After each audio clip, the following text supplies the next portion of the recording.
என்ன விஜய்? இல்லை அப்பா மதியானம் கூட வெளியே போகிறேன்னு சொல்லியிருந்தாரு, அதான். அப்படியெல்லாம் ஒன்றும் இல்லையே.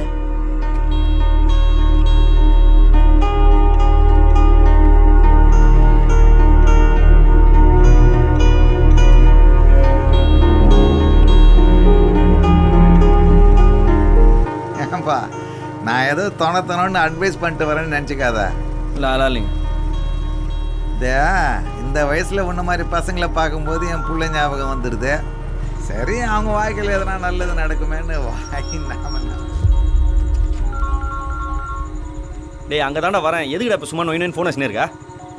ஆ டேய் அங்கே தான் வரேன் வை. சார் மெயின் ரோடு இங்கே தான் பக்கத்தில் ஒரு 100 மீட்டர் தான் சார். அப்படியே கொஞ்சம் நடந்தே போயிடுறீங்களா சார்? ஏன்பா என்னாச்சு? இல்லை சார், உங்களை விட்டு வரணும்னா இந்த வயலில் வேறு நோண்டி போட்டு வச்சுக்கிறானுங்க. திருப்பி நான் யூட்டன் போட்டு வரதுக்கு ரொம்ப தூரம், அதுக்கு தான் சொல்கிறேன். பக்கத்தில் தான் சார், அப்படியே நடந்து போயிடுறீங்களா? சரியா?